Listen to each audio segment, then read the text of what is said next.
AIMIM सदर व MP Hyderabad barrister Asaduddin Owaisi ने वज़ीर आला तेलंगाना के चंद्रशेखर राव की काबिलियत, सियासी जहानत और दूरअंदेशी को सराहते हुए कहा है कि चंद्रशेखर राव में वो तमाम खुसूसियात मौजूद हैं जो एक वज़ीर आज़म में होनी चाहिए। कुल हिंद मजलिस इत्तेहादुल मुस्लिमीन के सरबराह ने सहाफ़ियों से बातचीत करते हुए कहा कि राहुल गांधी और ममता बनर्जी को वज़ारत उज़्मा के उम्मीदवार के तौर पर देखा जा रहा है, लेकिन तेलंगाना के CM KCR को भी कम नहीं समझा जाना चाहिए। इंडिया इत्तेहाद पर तबसरा करते हुए उन्होंने कहा कि क्योंकि KCR और मायावती समेत कई पार्टियां इंडिया इत्तेहाद में शामिल नहीं हुई हैं, ऐसे में इंडिया अलायंस BJP का मुतबादिल नहीं है बल्कि तीसरे सियासी मुतबादिल की ज़रूरत है।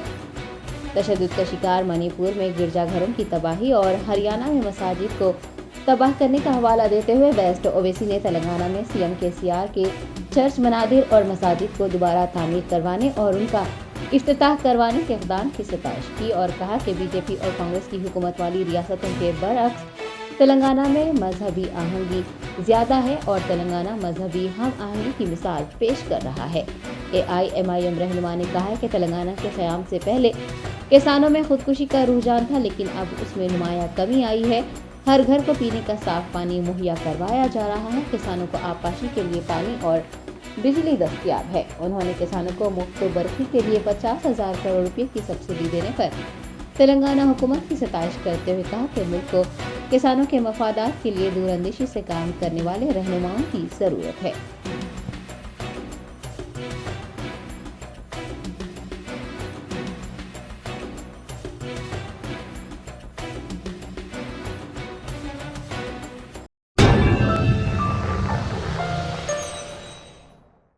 जर्मनटन super speciality hospital, doctor Mir Jawad Jar Khan, senior experienced orthopaedic surgeon, bone fracture, joint replacement, hip replacement और स्पाइन सर्जरी कामयाबी से अंजाम दे रहे हैं। इसके अलावा neuro surgery, cardiology, gynaecology, dental, general medicine, dialysis और फिजियोथेरेपी जैसे शोबाजात में इंतहाई कामयाबी के साथ वाजबी फीस में इलाज किया जा रहा है। शेयरिंग और प्राइवेट रूम्स, अस्पताल में 24 घंटे MRI, CT scan, 2D digital x-ray, ultrasound, operation theatre, ICU और लैब की सहूलत दस्तयाब है। आपकी उम्मीदों के ऐन मुताबिक Germanton super speciality hospital, pillar number 150, Attapur, Hyderabad.